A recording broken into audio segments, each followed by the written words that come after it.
Let us waste no time and get right into this new rust recipe. Over a metallic base coat I'll apply a wash, but not any type of wash. These are pigments diluted with 2 parts water and 1 part isopropyl alcohol. I have used this recipe in the past to great success, but today I'll be taking it a step further. If you find this pigment wash hard to apply exclusively on the recesses, don't worry. For now I'll just cover up the whole piece and I'll show you how to clean it in the next step. Once dry, the pigments will provide an ultra matte and crusty finish. Using a flat brush, damp with water though not too wet, I'll overbrush the model in order to remove the pigments from the raised details. And as I clean the model, I make sure to rinse my brush to get rid of any pigment it picks up. This will fix any overspill from the pigment wash and keep the rusty effect to the recesses.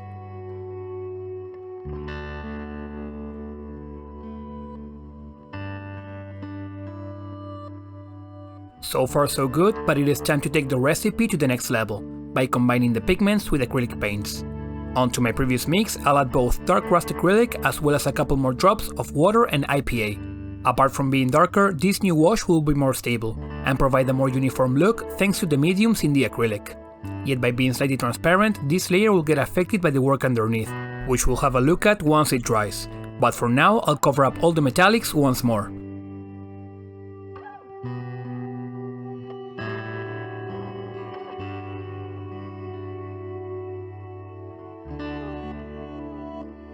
Now I have a more uniform rusty finish with tonal variety, as well as a bit of shine showing here and there.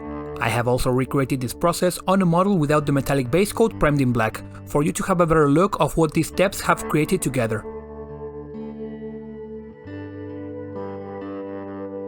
Still, I always like to keep the shine over on the edges, so unable to clean the latest wash with water due to the acrylic in the mix, I recur to the always trusted dry brushing to bring back the shine.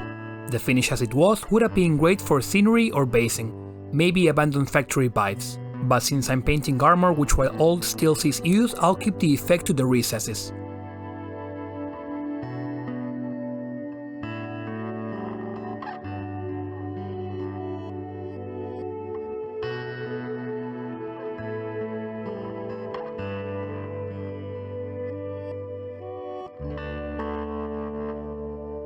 Once I was done bringing back the shine, I had one more step left, which is a pin wash using my trusty oil paints. Another technique you might have seen me use before, but today the aim was to actually combine the techniques and see if together they can yield a better result.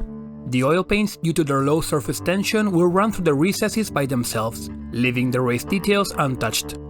And the porous finish from the pigments will actually help the oils to naturally fade from the recesses outwards.